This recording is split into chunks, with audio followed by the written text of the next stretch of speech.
You. Do you hate ads interrupting your podcasts? We do too.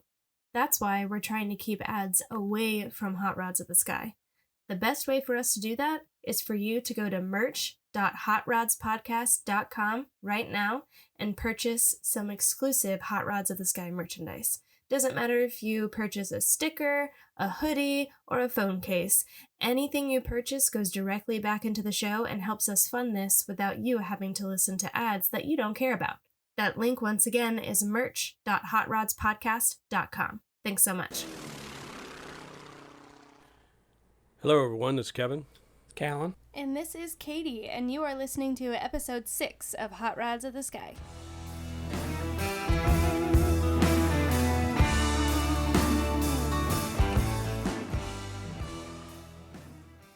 Hi, everybody, and thanks so much for listening. We hope you enjoyed our last episode, which is a little bit of a brief history of not Lockheed, but Lockheed Aircraft Company, and kind of how they got started, how they ended rather abruptly, and how they got started back up again. In this episode, we're going to be talking about a very specific Lockheed Vega that I'm not sure if it's near and dear to our hearts. Maybe mostly Kallin. He seems to know a lot of the history of it, but it's a really cool airplane, and it's actually a current project that's in the shop in JKE Works right now. It's quite the saga so far. So the years, we're going to cover a little bit of history of the airplane itself, and then the first few years of the restoration. I guess we'll start out kind of with the history of it and what you guys know about the airplane. In this episode, I know absolutely nothing, unlike last week. So take it away, Cal. So originally, the number is currently 105 Whiskey. Originally, it was November 898 Echo, and was built for Independent Oil and Gas Company.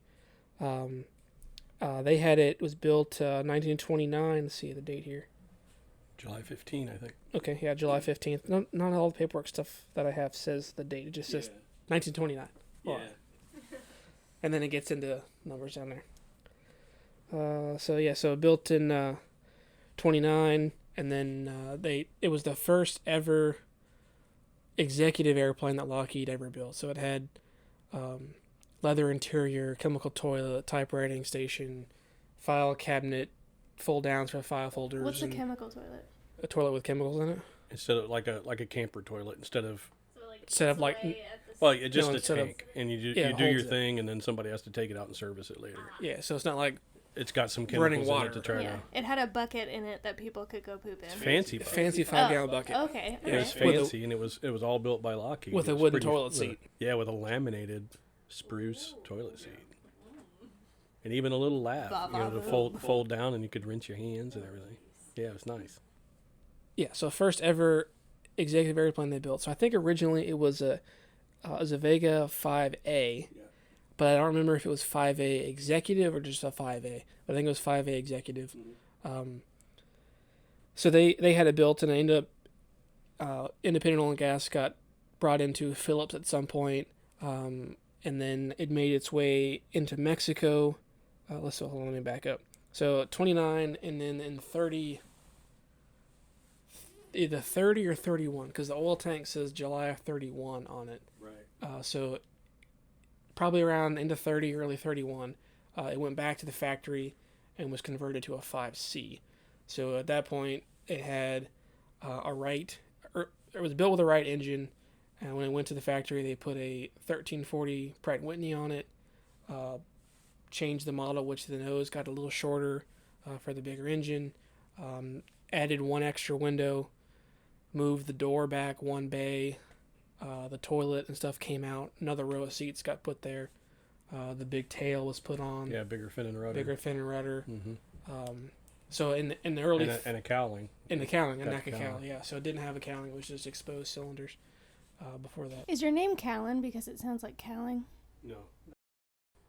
No, it was driving to a doctor appointment, and your mother liked the name Kallin, but then we only wanted a K on the front, so we put a K, and it looked like colon. So I said, no, let's take the O out and then put an A in. There you go. We just made up a name. Sorry for that little diversion. They just keep saying cowling, and I'm like, No. Well, it's actually cowling, not Kallin. It's a lazy way Like to say it. moo. Yeah. Oh, okay. Cowl. Cowl. Like a cowl. Oh, like a cowl neck sweatshirt. I don't know about that. Anyway. I don't wear clothes like that. All T-shirt. right, I digress. So now it's a 5C. That's a 5C. And then it went to it was in the States for a while as a kind of an airliner, I think, and then ended up in Mexico as an airliner. I think it had 2 different registrations while it was in Mexico. It It changed hands a couple times. A bunch of different numbers, just like XB, whatever, this, and then this one, and there's a bunch of different ones. So it was in Mexico for a few years. I don't remember when it went to Mexico. I don't know if it was in the late 30s or early 40s. I think 30s, I think. In mid 30s, probably. Yeah. Not long after it was converted. Because it was still when Sarabia was still around and he hadn't crashed in the GB yet. That's true. Yeah. At least that's my recollection of it. Somebody will correct me. Yeah, but it could have been all. Who knows? Yeah. So it went down to Mexico.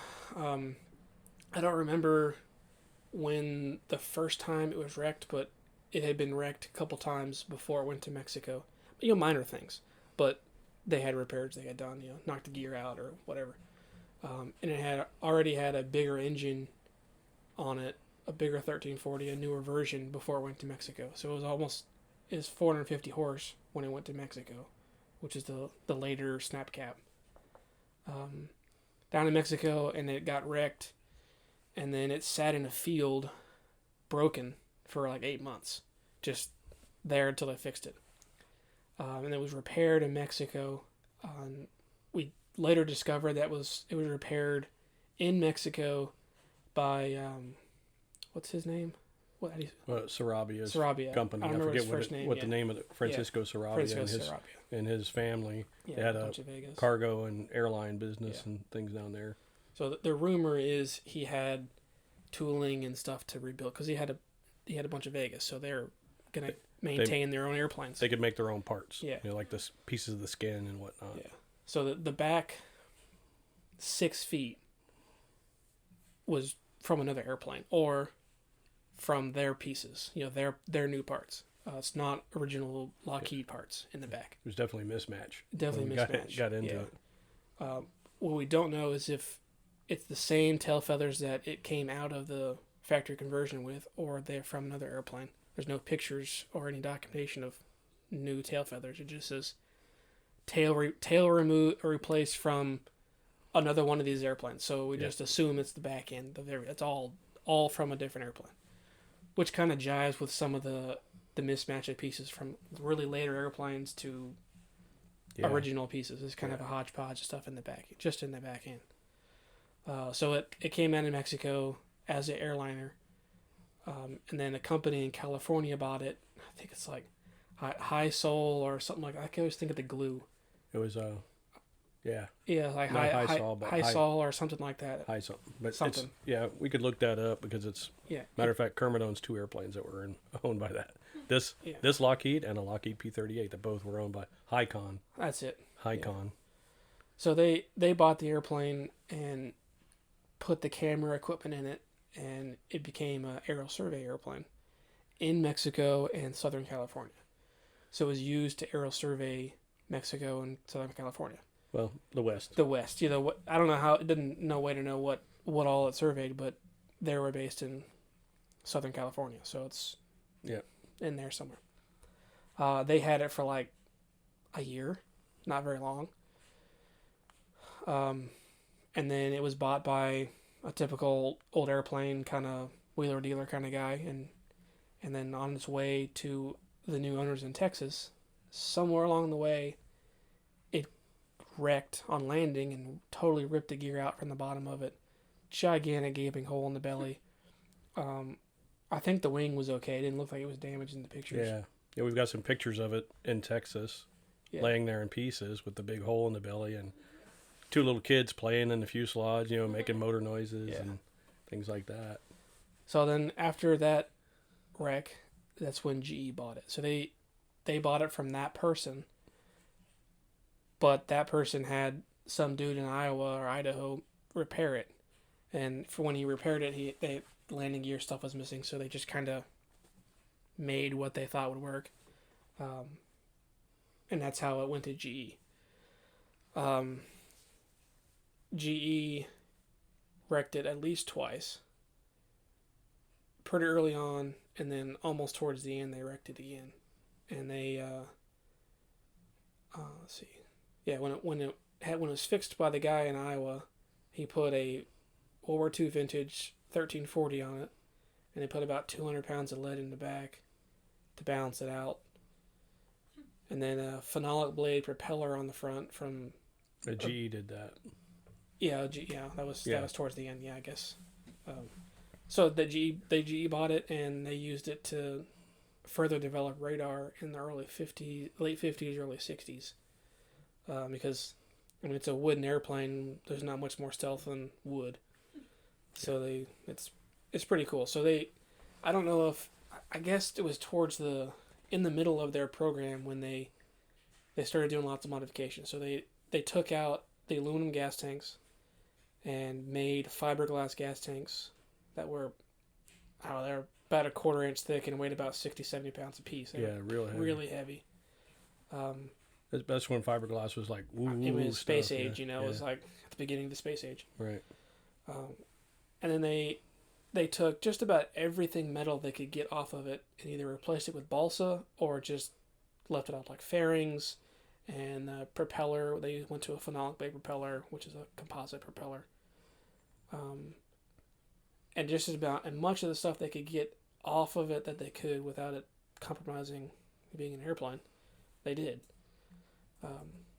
So they put test equipment in it and developed radar, and then in I think like 64 or 65, Dave Jameson bought it from them, and there were some letters in the paperwork of him looking for a Vega, and he contacted he must have been like the guy for Vegas, because it was the same dude in Texas. Oh, that's Bab.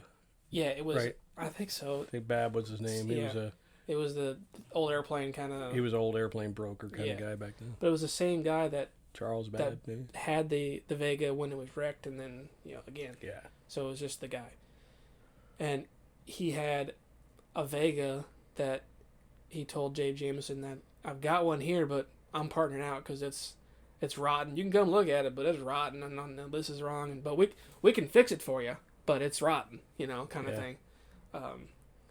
So he passed on that one, obviously, and bought this one from GE. And I don't remember when it was in like wintertime. I don't remember exactly when it was when they went and got it. But I don't know. There was snow. I mean, there was snow on the ground. So on takeoff, Dave Jameson and Paul Pope-Resney was in the back, and he hit a snowbank on takeoff and hit the left main on the snowbank and ripped the gear out and broke the left wingtip, and I won't get tail or anything. It was pretty much that, and of course the engine and propeller and all that kind of stuff. So he had some local company take it apart. Now there's still invoices in the paperwork. It's like a total of like $600, and that's removing it from the runway, disassembling it, putting it on his truck, and driving it from New York. It's connected in New York all the way to Oshkosh, Wisconsin. It's like mid-60s. Yeah. So Dave Jameson's... $600. Yeah, exactly. Yeah. He's gouging me. I don't remember what the airplane cost. It was like $4,000 or something. It was like dirt cheap, because it was just... An old airplane. Yeah. And there is a picture of it in the paperwork in the back. It's just in the hangar. You can just tell it's in the hangar. And he has like... I don't know who he was talking to, but it was either the GE guy or some friend or something. But it was in some of these letters talking about, and I walked and looked in there, and it's it's white. I could kind of see some old trim under it, some old colors, some red or whatnot. But it had so much dust on it, like it hadn't moved in years. It was just in the back corner of whatever hangar that was in that they're using stuff. So bought the airplane, and then about 64 to 69. He rebuilt the airplane, and somewhere along the lines he decided to he found out that 105 whiskey, the N number off of Winnie Mae, the original Winnie Mae, was available. So back in the day, it was letters back and forth, phone calls, and all kinds of stuff to the FAA to just find if it's available, and then it's available. And then again, letters back and forth and checks and to get. And what was Winnie Mae? So Winnie Mae is it has the most notable records and stuff for Vegas. It's around the world several times, and a lot of speed records and stuff. And so it's high altitude records. high altitude, yes. Wiley Post flew Winnie Mae, and it was construction number 122. So it's 50 newer than this one, or 40 newer than this one, 50. And then it was an airplane that, it was a corporate airplane, for an oil company as well. And then he was a pilot, and he started doing a couple of races with it here and there, or record attempts, and then ended up buying it, modifying the heck out of it, and set all these tremendous number of world records with the airplane. And it's one of the airplanes that made the Lockheed Vega famous, along with Amelia Earhart having flown one. But it's one of the most notable Vegas. So that's probably why Jameson decided to make a copy of it, paint it like that one. Yeah, pretty much. Yeah, I wish I knew how he decided to, like, what made him decide. Well, let's do it like Winnie. I mean, other than it's Winnie Mae, it's the cool one. Yeah. But was it that he found the IN number was available first, or was it the other way around? Like, I'll just put some generic IN number in the back. But even though because back then it could be the scheme with that IN number all over it and have an actual IN number in the back. You could get away with it. Could get Nobody away with was really pushing it. Yeah, especially you're on the board of EAA, so it kind of you have some clout somewhat. Yeah, so that's how he ended up doing is Winnie Mae. Winnie Mae, and then he flew it from about 1969, 70 to about 85. Mm-hmm. And then it was in the EAA museum from then until Kermit bought it, and registration says 92 he bought it. Okay. But it came down here in about 95. Trucked it down here in 95. So I hadn't flown since 85. Yeah, from 85 on, it was kind of deemed that it wasn't airworthy anymore. It's good enough to look at in a museum, but it had some structural issues. The skin coming loose from the wing, its plywood skin, had some issues. So they opted not to fly it anymore, which is just a smart thing. But it was really a beautiful thing to see, and we all saw it in the museum. You don't remember, but it was there when we go through the museum back then.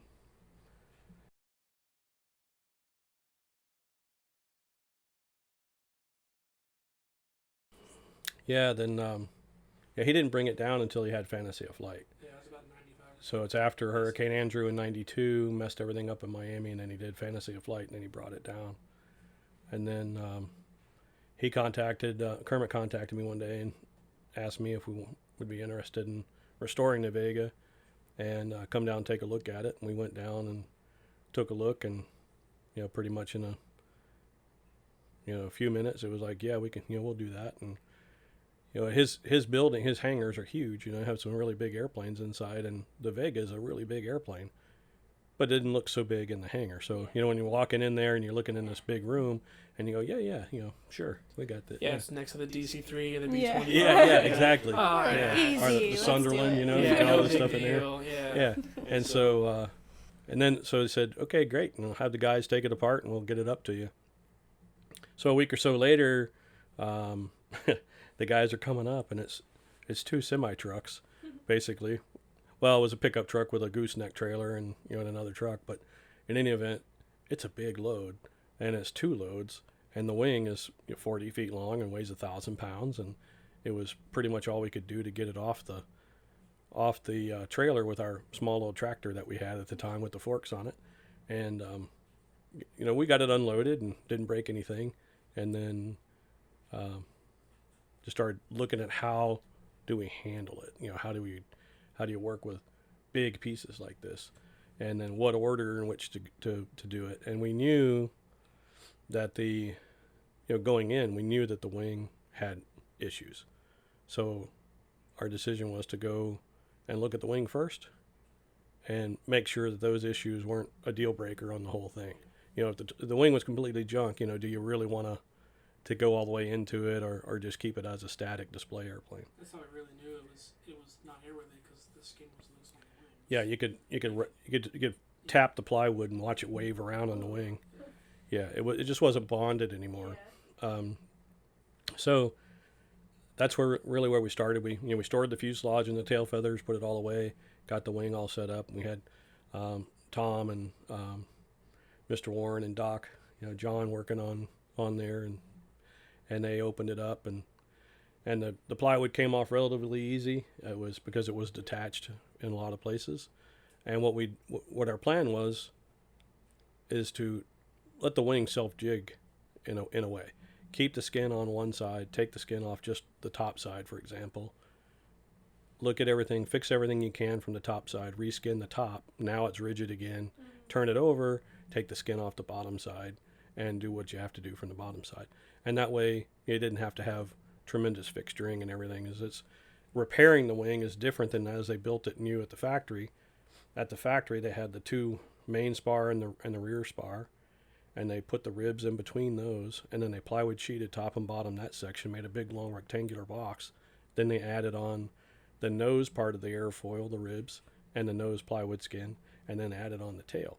So you didn't have this 9-foot, 10-foot wide thing that you're trying to reach across and work on. They did it in stages, working from basically the middle of the wing, fore and aft, direction, and then from tip to tip, and then worked to the nose and to the tail.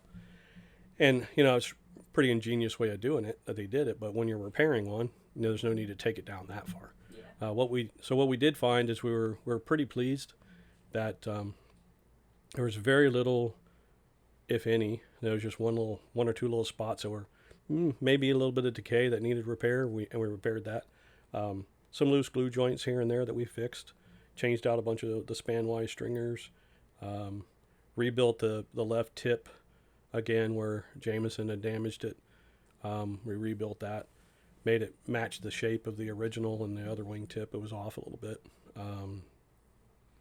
Let's see. We, new aluminum gas tanks back to factory drawings. Just that kind of stuff. And we that was a procedure. We're up to that point, and we're working on getting the plywood. That's one thing that's unique about the Vega compared to most airplanes that have wood in them today or back then, is the plywood is very unique. The fuselage is all made of a special skin, and the wings were skinned in special plywood, and it's vertical grain Sitka spruce plywood. So that's not a typical plywood you can buy today, but it was typical apparently in 1929 and 1932. So yeah. Or they decided they had some place they had this. Yeah, they were making it. Plywood shop. So we contacted the aircraft plywood company that makes plywood that everybody uses today, and they can do it as long as we get the veneers. So between Jerome that's there and me, we were searching out the wood and found a source for the wood, had a deal to buy it, and then they asked if we could wait. They had a rush order and asked if we could wait a couple of months till the next batch came in, and we weren't in a big push because we still had a lot of work to do in the wing. So we said, sure, not a problem. And then a couple months later, they hit us back and said, oh, we got wood, but that price we gave you before is no good anymore. It's going to be this price. And it made the plywood go for a 4x8 sheet of 3/32 thick plywood. It went from around $300 a sheet to $1,300 a sheet. And we needed about 40 or 50 sheets of it. So that was kind of a deal breaker. Just shy of $9 a board foot to over $21 a board foot. Yeah. Which is a big jump. Yeah, so we're not sure if the lumber supplier screwed up on the first offer and then wanted to fix it now, or if they learned that who owned the airplane and thought, oh, he's got deep pockets. But whatever the deal was, we said no to that. So then we went on a search to find lumber, to find some spruce that could be made into plywood.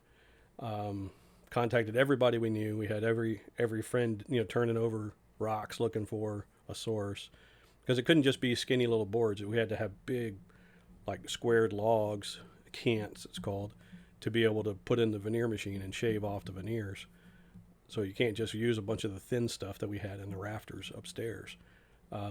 So finally we ended up, to bring all this to a conclusion, we ended up buying trees that were still growing in Alaska, having those cut, squared into cants, dried, shipped to the lower 48, over to Indiana to the veneer guy, from the veneer guy down to Illinois to the plywood guy. And so from the time that we found out that we weren't going to buy the expensive lumber until we had the plywood in our hands was 16 months. And the actual manufacturing time from when the logs got to the veneer cutter and then the plywood got to us was 2 weeks.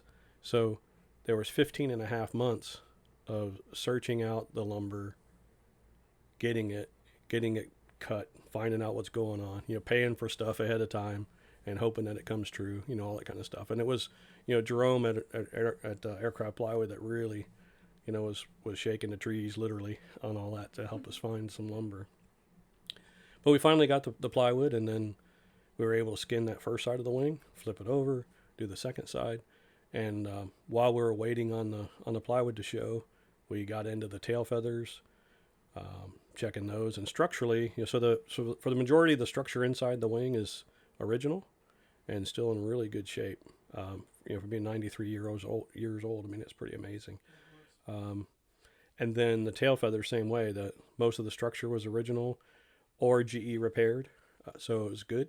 And it just needed, you have to take the skin off of it to find out if it's good inside. You might take it off and the edge, the perimeter is good, but the stuff in the middle is junk. Right. But it wasn't that at all. Yeah.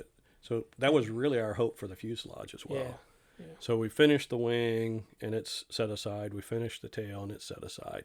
And they're, they're in varnish and pretty and, look like furniture and ready to put fabric and paint on. Ailerons as well. So then, I think we rebuilt the landing gear and control system parts and all that kind of stuff. We started on the fuselage, tearing it down. And as we tore it down and started taking the fabric off, it was like, man, this thing is really a hodgepodge. There's some of just about every kind of aircraft plywood and some non-aircraft plywood all over making up the fuselage. Wow. Yeah, it was all kinds of different things. I actually went around once with taking pictures and pointing my finger at what was original and what wasn't, just so that Kermit could see what was what the patchwork was. I mean, there's literally, here's a big patch about 3 foot square, and there'd be a small patch in the middle of that patch where something else happened. So it had a really, really tough life. Different type of plywood on yeah. And then the idea there was to try to do the same thing that we did on the wing, and that is take the skin off of half the fuselage and then rebuild whatever is necessary, skin that half, turn it over, do the other. And the way the Vega is made is the skins are left and right shells, a left half and a right half, and they're identical until you glue it on and cut the windows out, the door. So factory can make a stack of shells, and just when the guys put it on the left side or the right side, that's what it becomes.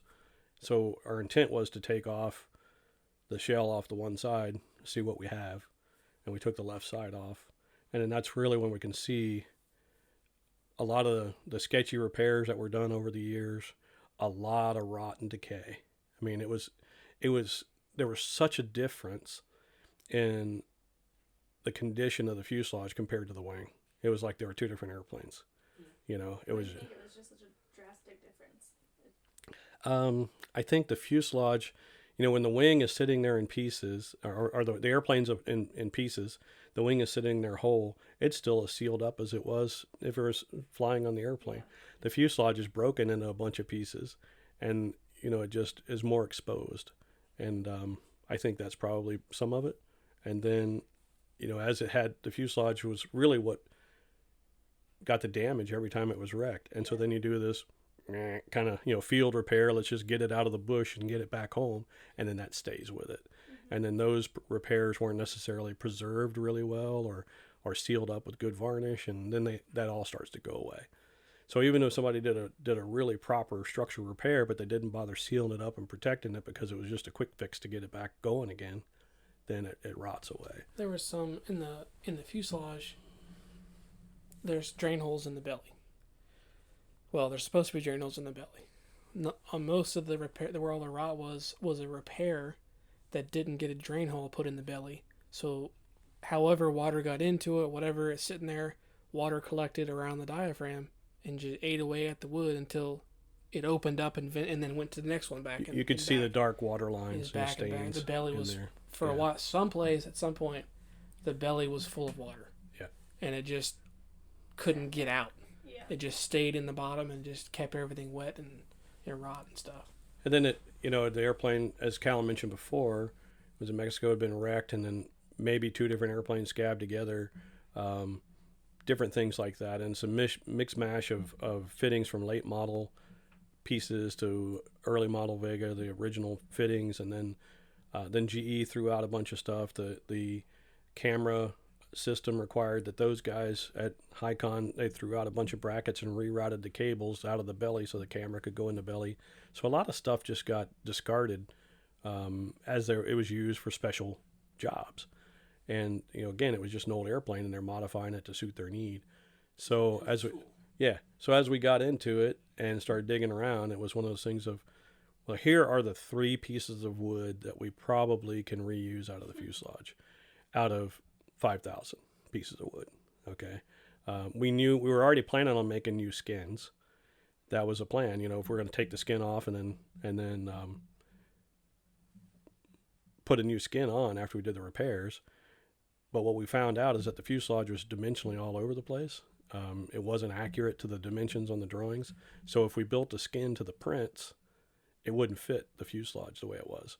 It was goofy shaped and in and out, and just from all the repairs. You have to make a mold for the left and a mold for the right side. Right, and it would have been pretty wobbly looking. Yeah, so, or we would have been spending a bunch of time adding on wood on the old structure trying to get things right.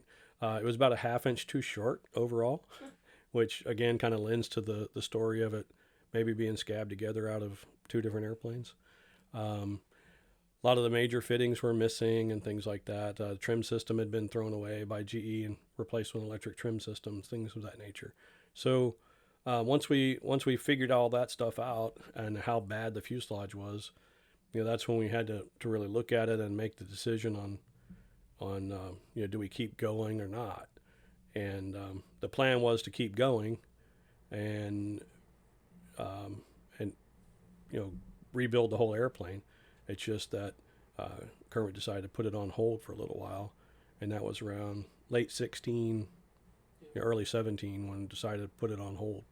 And that's really, at that point, wing, aileron, tail feathers, control systems were all gone through and ready. Mm-hmm. And it's a matter of now basically concentrating on the fuselage, which was a major undertaking in itself. Yeah, it definitely wasn't the scope of project you thought it was going to be. No.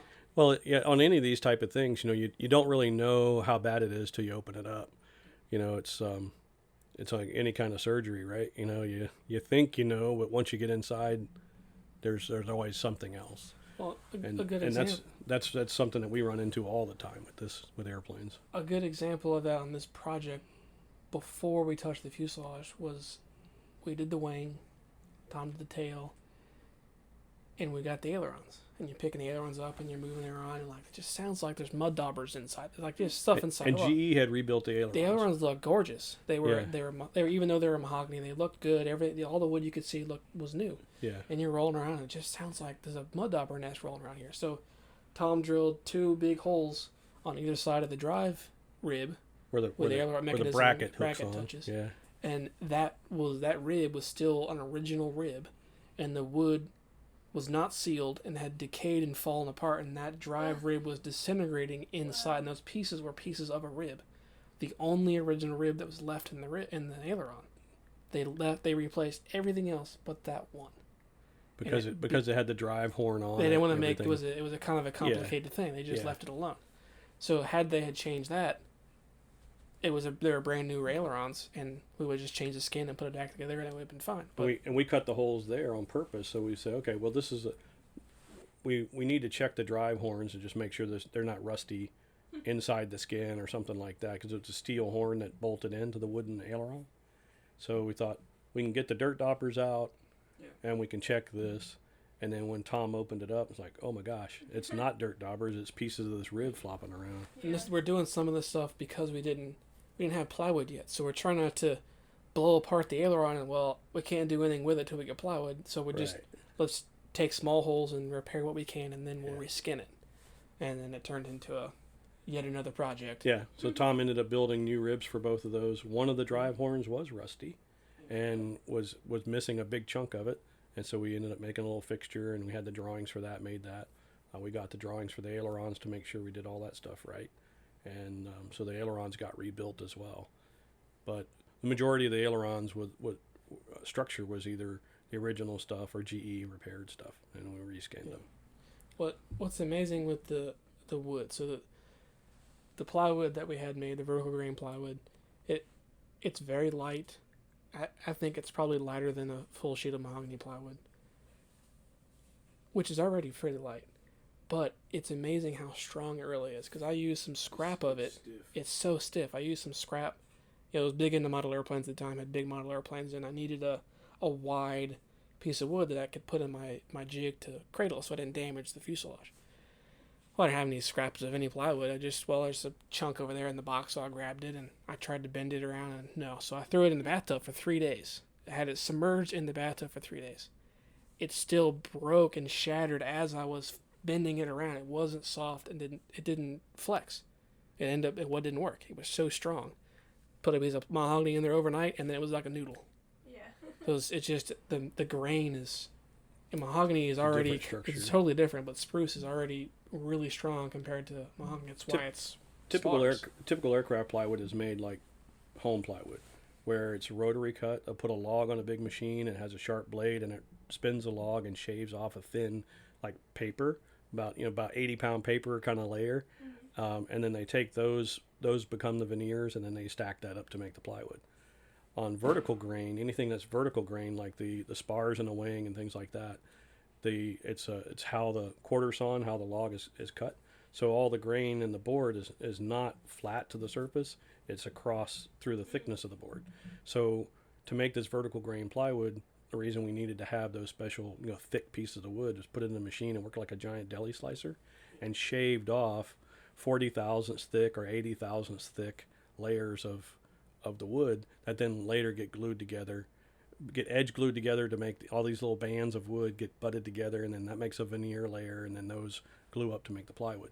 So now all the grain is standing up through the thin direction of the plywood instead of laying flat on the big sheet surface of the plywood. So it makes a very strong and a very stiff structure, and all 3 layers were spruce, whereas typical aircraft plywood has poplar as a filler core in the middle because it's cheaper. And so it'll have mahogany top and bottom, and then poplar in the middle. So that altogether it's a stronger piece. Can we replace it with another plywood? Yeah, we could have, but it would need to be thicker to be able to match the strengths. So it would pick up weight in the end. That's really why we didn't want to do it. We want to do it right. As it went along, you got the wing, you've got the ailerons and the tail feathers all done. Mm-hmm. And then now it's finally time. Let's dive into the fuselage. So far so good. Had a little hiccup with the plywood, but we're chugging along. And then you open up the fuselage, and it's like oh shit moment. It's pretty bad. And so that's kind of where this section will stop. A little bit of a cliffhanger, but honestly, for you guys, it was a real life cliffhanger of, oh shit, and then, let's put it on pause for a bit, figure out what we're going to do. So yeah, we're definitely for sure going to be back with another part for this series, because in case you weren't sure, it is not 2019 right now. So there's definitely a lot more stuff that have happened that's been going on with the Lockheed Vega.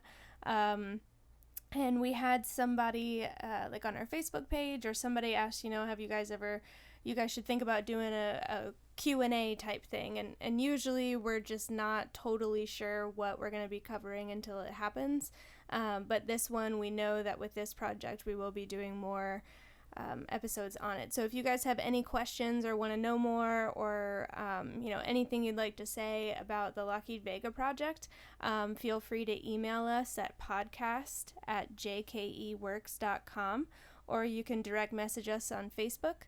And we'll just kind of collect those, and we're not really going to show off the dumb ones, sorry. There is such a thing as a dumb question, but the cool ones or the interesting ones, we'll definitely I'll read out and have the guys answer it. It doesn't have to be just about Vega. It can be any question. Yeah, that we might be able to use later, for sure. Yeah. And then, obviously, if we make mistakes, let us know. Yeah. But yeah, thanks so much for listening, you guys, and we will be back next week. I believe next week we're going to have a special guest with us, and we're super excited about that. So yeah, thanks so much for listening.